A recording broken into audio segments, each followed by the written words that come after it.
नमस्कार मित्रों, जैसा कि हम लोग प्रारंभ किए हैं बीएड द्वितीय वर्ष के जो ऑब्जेक्टिव टाइप प्रश्नोत्तर होंगे उससे संबंधित प्रथम प्रश्न पत्र शिक्षण अधिगम के सिद्धांत एवं विधियां से संबंधित महत्वपूर्ण प्रश्नों को इस बार जो परीक्षा होनी है वह वस्तुनिष्ठ टाइप परीक्षा होगी। तो उससे संबंधित आइए, कल के वीडियो में हम लोग देखे थे शिक्षण का अर्थ, शिक्षण की परिभाषा, शिक्षण की विशेषताएं और शिक्षण के उद्देश्य। आज उसी क्रम में आइए आगे देखते हैं। आज का टॉपिक है शिक्षण के सिद्धांत। तो शिक्षण के सिद्धांत, तो आपसे जो प्रश्न पूछा जाएगा वह पूछा जाएगा कि 4 ऑप्शन दे देगा और उसमें पूछेगा कि शिक्षण निम्न में से कौन शिक्षण के सिद्धांत हैं। तो आइए, शिक्षण के सिद्धांतों को जानने से पहले एक बार शिक्षण के सिद्धांत होते क्या हैं इसके विषय में जानकारी हम प्राप्त कर लें, क्योंकि कभी कभी ऐसा होता है कि यह पूछ देगा कि शिक्षण के सिद्धांत से तात्पर्य है और उसमें 2-3 लाइन, 1 लाइन ऐसा दे देगा शॉर्ट में। तो सबसे पहले यहाँ शिक्षण के प्रमुख सिद्धांतों को जानने से पहले हम लोग शिक्षण के सिद्धांत से आशय क्या है। तो शिक्षण के सिद्धांत से आशय वे विचार, सिद्धांत, नियम अथवा सामान्यीकरण जो छात्रों को शैक्षिक उद्देश्यों एवं लक्ष्यों को प्राप्त कराने में शिक्षकों का मार्गदर्शन करते हैं, शिक्षण के सिद्धांत कहलाते हैं। अब यहाँ यह तो उसका आशय हो गया। अब यहाँ देखिए उसका अर्थ हो गया कि शिक्षण के सिद्धांत कहते किसको हैं।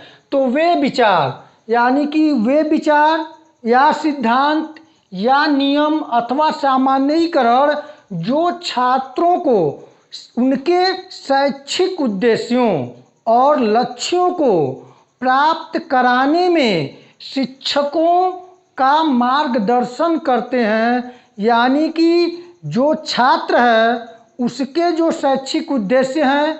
अब छात्र के शैक्षिक उद्देश्य क्या हैं? तो छात्र के शैक्षिक उद्देश्य, छात्र अपने भावी जीवन में एक योग्य नागरिक बनते हुए और अपने जीविकोपार्जन हेतु एक निश्चित प्रवृत्ति को अपने अंदर समाहित करते हैं, जिससे कि वे भावी जीवन को सुचारू रूप से चला सकें। तभी उनका पारिवारिक जीवन और सामाजिक जीवन और राष्ट्र का जीवन उनका बेहतर होगा। इस तरह से जो उनका उद्देश्य होता है उन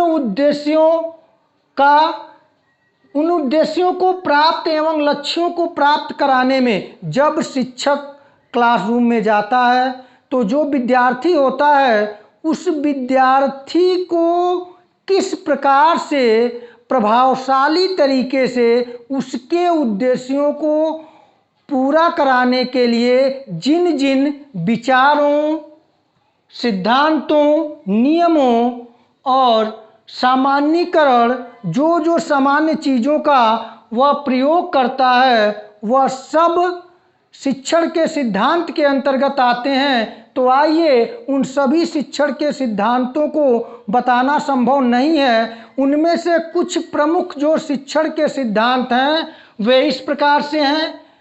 क्रियाशीलता का सिद्धांत है, इसी को करके सीखने का सिद्धांत के नाम से भी जानते हैं।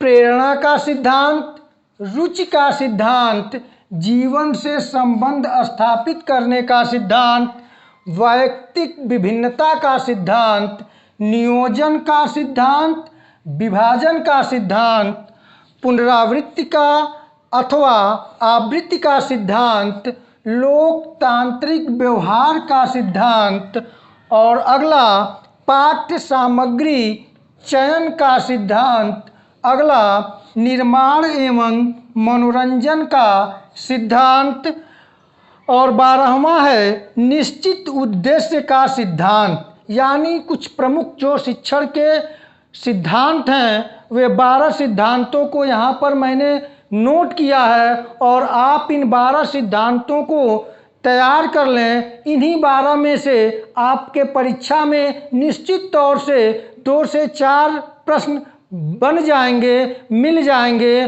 तो यहाँ पे शिक्षण के सिद्धांत को आप जान गए कि शिक्षण के सिद्धांत का क्या आशय है।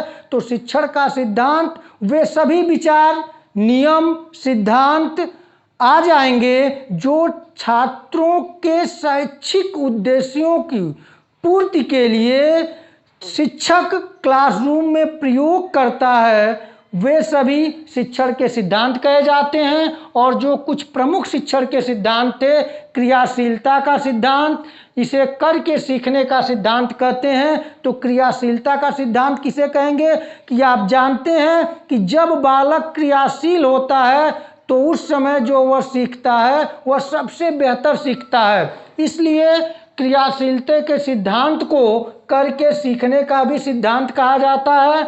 और प्रेरणा का सिद्धांत, आप जानते हैं कि अगर प्रेरणा उत्पन्न हो, बिना प्रेरणा के कोई भी कार्य संभव नहीं है। उसी प्रकार रुचि का सिद्धांत, यदि छात्रों में शिक्षक अपने भाव भंगिमा, हाव भाव और अपने द्वारा प्रयुक्त युक्तियों और अपने ज्ञान के द्वारा रुचि उत्पन्न कर देता है तो छात्रों में अधिगम बेहतर होगा।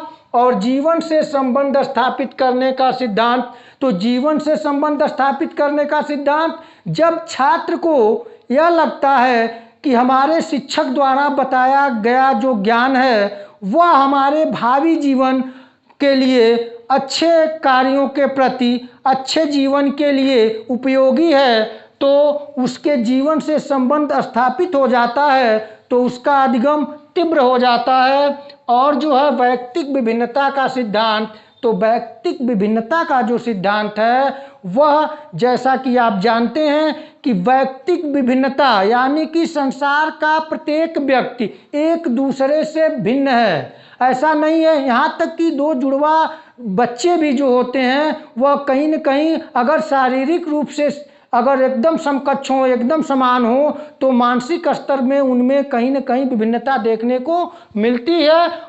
और अगला जो है नियोजन का सिद्धांत, तो बच्चों को जो शिक्षक द्वारा एक नियोजित तरीके से यानी कि एक क्रमबद्ध तरीके से उन्हें पाठ्य वस्तु प्रस्तुत की जाती है, उसके अंतर्गत नियोजन का सिद्धांत का प्रयोग होता है। और विभाजन का सिद्धांत, तो विभाजन के सिद्धांत का आशय है कि पाठ्य वस्तु को इस प्रकार से विभाजित करके पढ़ाया जाए जिससे छात्रों में अधिगम तीव्र गति से हो सके। और उसके बाद पुनरावृत्ति और आवृत्ति का सिद्धांत है। तो पुनरावृत्ति और आवृत्ति के सिद्धांत का अर्थ है कि जो छात्र पहले से अध्ययन कर चुके हैं उन बातों को अगर बार बार दोहराया जाए, उनकी पुनरावृत्ति कराई जाए और आवृत्ति कराई जाए जिससे अधिगम अस्थायी हो सके। और अगला है लोकतांत्रिक व्यवहार का सिद्धांत। जैसा कि आप जानते हैं हम लोग लोकतांत्रिक देश के निवासी हैं, नागरिक हैं। तो लोकतांत्रिक मूल्य यानी कि सभी छात्रों के साथ एक समान व्यवहार करते हुए उन्हें अधिगम के लिए प्रेरित करना लोकतांत्रिक सिद्धांत के अंतर्गत आएगा।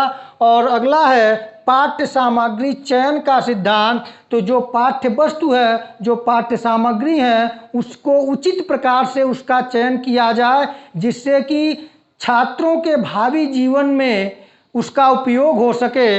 इस तरह का जो बातें हैं, जो विचार हैं, वो पाठ्य सामग्री चयन के सिद्धांत के अंतर्गत आएंगे। और जो 11वां है निर्माण एवं मनोरंजन का सिद्धांत। निर्माण यानी कि छात्रों के व्यक्तित्व का निर्माणात्मक सुधारात्मक प्रयास, और मनोरंजन का सिद्धांत कि वह शिक्षा ग्रहण करते हुए मनोरंजन के रूप में शिक्षा ग्रहण करें जिससे कि वह अस्थायी हो।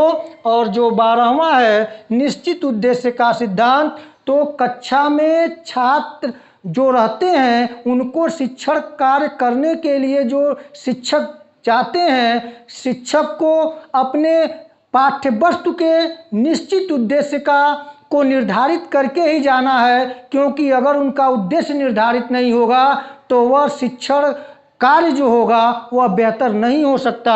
तो वह जो है निश्चित उद्देश्य का सिद्धांत उसके अंतर्गत हो गया।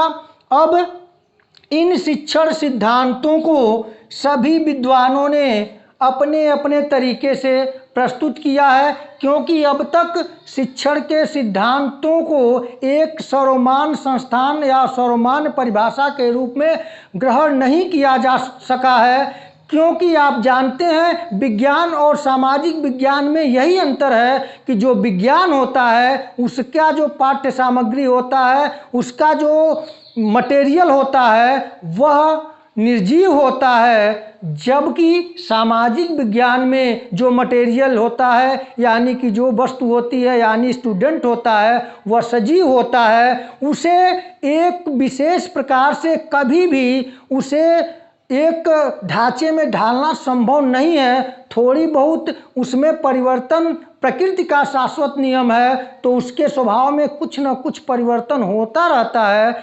इसलिए शिक्षण के सिद्धांत को एक सर्वमान्य परिभाषा के रूप में अभी तक स्थापित नहीं किया जा सका है। इसलिए सभी विद्वानों और शिक्षा शास्त्रियों और मनोवैज्ञानिकों के परिभाषाओं और शिक्षण के सिद्धांतों को जो बताए हैं उनको हम 3 वर्गों में बांट सकते हैं। वे 3 वर्ग कौन कौन से?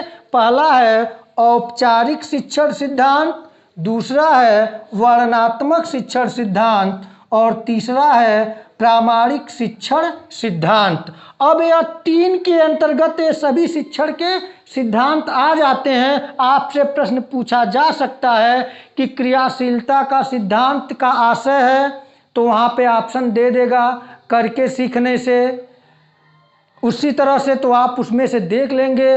फिर आगे पूछ सकता है कि इनमें से कौन सा शिक्षण का सिद्धांत नहीं है, तो इसके अंतर्गत नहीं रहेगा, जो उसको आप ट्रिक करेंगे नहीं है।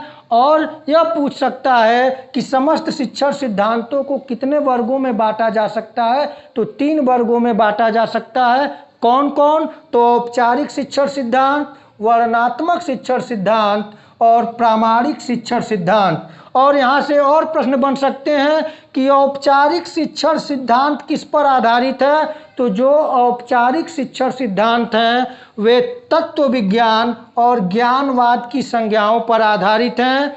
तो पूछ देगा कि किस शिक्षण सिद्धांत जो है वह तत्व विज्ञान या ज्ञानवाद पर आधारित है, तो वह है औपचारिक शिक्षण सिद्धांत। और अगला वर्णनात्मक शिक्षण सिद्धांत जो है यह परीक्षण, परिणाम और निरीक्षण, यानी कि परीक्षण के आधार पर जो परिणाम निकलते हैं उनका निरीक्षण करके वर्णनात्मक शिक्षण सिद्धांत कार्य करता है। तो वर्णनात्मक शिक्षण सिद्धांत किस पे कार्य करता है, किस पे आधारित है, तो वह परीक्षण करके जो परिणाम आएंगे उन परिणामों का निरीक्षण करके जो कार्य होता है वह वर्णनात्मक शिक्षण सिद्धांत के अंतर्गत होता है। और तीसरा जो प्रामाणिक शिक्षण सिद्धांत है यह चल राशियों के निरीक्षण पर आधारित है।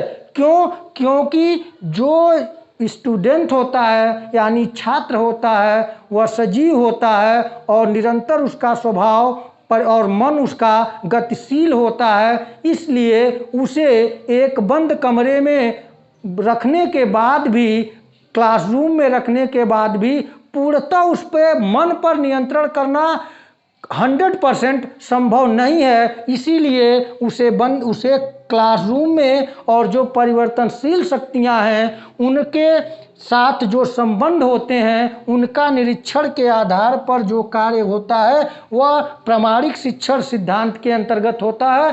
तो आज के इस वीडियो में हम लोग शिक्षण के सिद्धांत का आशय कि शिक्षण के सिद्धांत कहते किसको हैं, इससे अगर प्रश्न आता है तो आप कर सकते हैं। और शिक्षण के प्रमुख सिद्धांत जो हैं इनको आप सॉल्व कर सकते हैं। जैसा प्रश्न बनेगा कि शिक्षण के कौन कौन सिद्धांत हैं तो उसमें आप देख लेंगे, या पूछ देगा यह शिक्षण के सिद्धांत का आशय है कि जैसे मान लीजिए करके सीखने का सिद्धांत का क्या आशय है, तो बच्चे को कोई कार्य सिखाने के लिए उस कार्य को करने के लिए छोड़ देना करके सीखने पर आधारित है। इस तरह से जितने शिक्षण के सिद्धांत हैं वहाँ से जैसे व्यक्तिक विभिन्नता का सिद्धांत किस पर आधारित है, तो यह इस मूल्य पर आधारित है कि संसार का प्रत्येक व्यक्ति भिन्न होता है।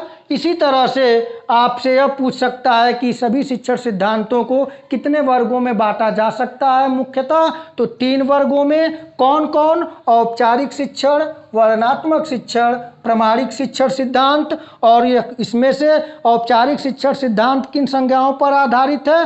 तो तत्व विज्ञान और ज्ञानवाद पर। और वर्णनात्मक शिक्षण सिद्धांत किन संज्ञाओं पर आधारित है? तो वह परीक्षणों से जो परिणाम प्राप्त होता है और उसका निरीक्षण करने पर आधारित है। और प्रामाणिक शिक्षण सिद्धांत किस पे आधारित है? तो यह छात्रों और चल राशियों के अंतर संबंधों के निरीक्षण पर आधारित होता है। तो आज के इस टॉपिक पे इतना ही, फिर अगले टॉपिक पे मिलेंगे। तब तक के लिए नमस्कार।